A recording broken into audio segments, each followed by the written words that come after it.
Before I get into this review, I want to share my experience of watching Scream 7 because it will absolutely impact your decision to watch this movie in theaters. So, I head to the movies on opening night to watch this, all excited and hopeful.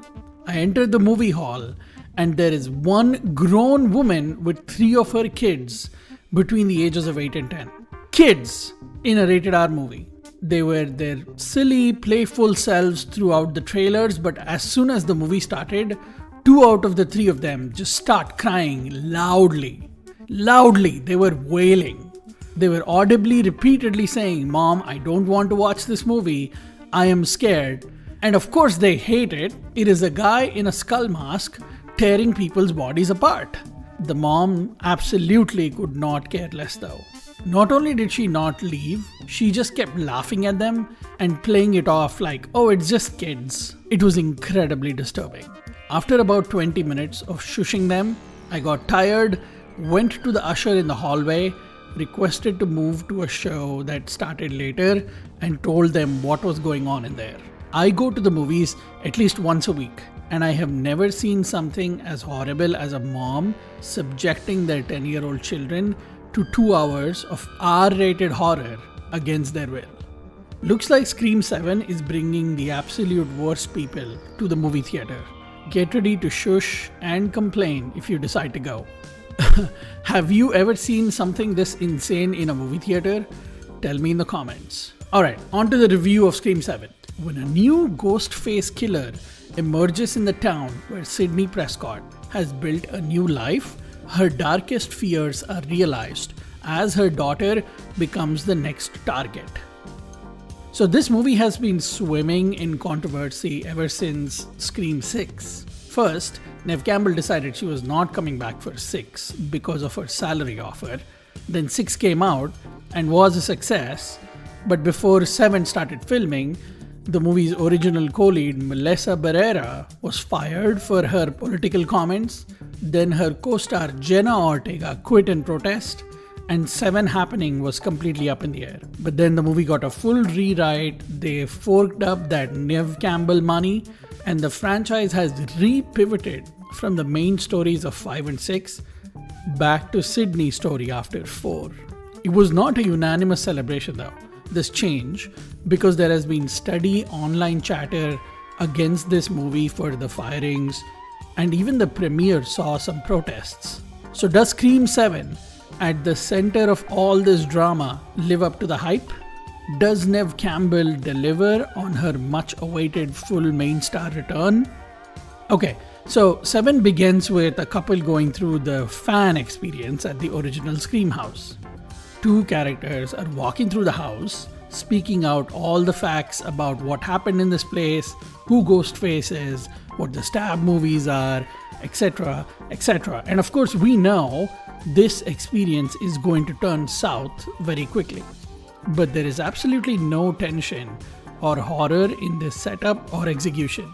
That's the first and perhaps biggest reason Scream 7 disappoints. There are no scares in this horror movie. In every single Ghostface encounter, the movie just shows you where Ghostface is right away.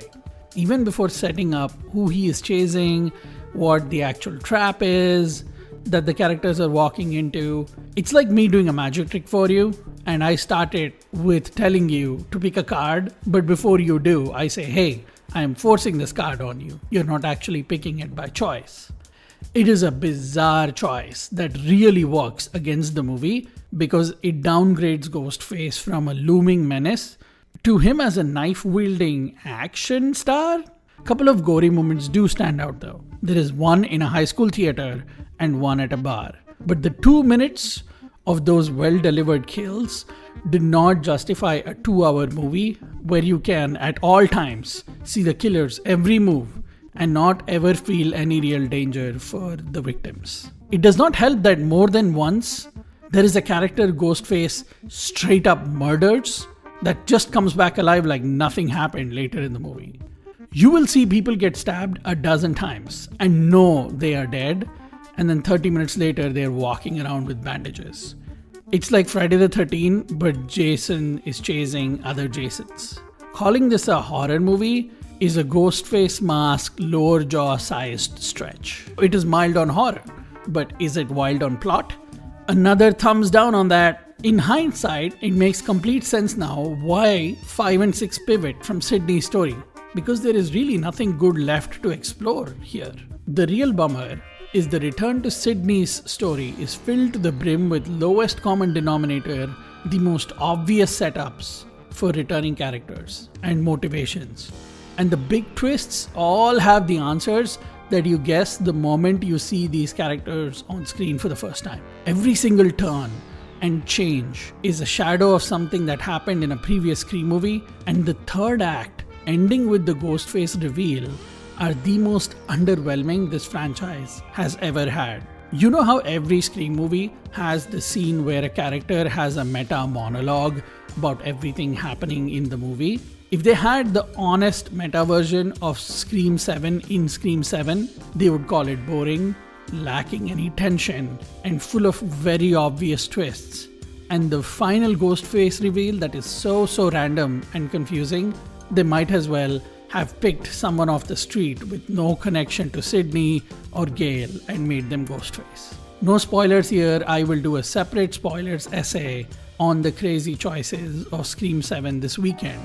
Hope you will come back for that. The horror is vanilla, the story is bland. Do the performances save the movie? Most of the performances are just fine.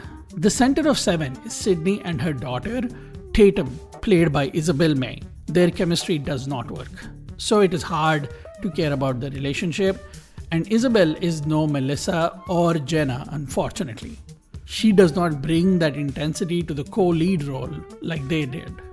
Movie keeps forcing her on you with the subtlety of a hammer on the wall, saying, "She is Sidney's daughter, care about her."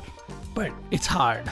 Most of the performances seem more like a Hallmark movie than a horror one, to the point where when you see a certain character act like they're in a horror movie, like, look at Sidney weirdly, you will know right away they are going to be the Ghostface or a Ghostface. Again, no spoilers, but do not build your expectations sky high for the returning performances. Their presence in the movie is very limited, and it is really a marketing tactic to get more people to watch, as opposed to an interesting newfound twist in the saga. The one awesome performance is Courtney Cox as Gale. She has a chip on her shoulder in this movie, and Courtney plays that very well. She balances being Sidney's friend and at times her opponent out of necessity really beautifully. If you need a reason to watch Scream 7, this is it. Sadly, she gets benched for all the main action scenes, so you never really get to see her kick ass. But is there a saving grace left that will salvage Scream 7? Is that the return of Neve Campbell and her performance? I am 0 for 3, you guys, because even that disappoints. Fans are pretty influenced by the controversy around the movie and her salary offer, so some of us really are trying to see if we get our money's worth here, and Neve just breaks our hearts. She's checked out for most of this movie. During moments where she is supposed to be acting deep emotions, she just has this stoic, deadpan stare that kills her performance and the emotional impact of the scene. She has the same look in action scenes, and again, bizarrely, during action scenes, she is playing player 2 to her daughter or her husband for most of the movie. Neve Campbell does action well, but they underutilize her on this quite a bit.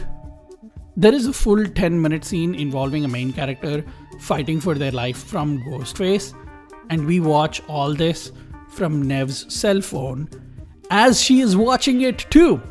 A scene like that with her directly fighting there would have made a much better impact, but instead she is pulled back and her action scene is a reaction video. We see some sparks when she spends time with Gale, but those are few and far in between. The movie would have at least entertained consistently if it had these two as the co-leads instead of Sidney and her daughter. 7 also confirms that Sidney's role and Nev's performance is best used as a supporting lead with a strong, fresh cast. Failing at every step while chasing horror movie greatness. Scares, story, performances, and kills. Scream 7 resurrects the bodies of Ghostface, Sidney, and the whole gang, but forgets to put any real life in them. You are better off rewatching the previous movies, or if you're like me, waiting for the next cool slasher movie, Ready or Not 2. What did you think of Scream 7? Please leave your comments and throw a like on the video. Subscribe to the channel for more movie and TV show reviews. Thanks for watching.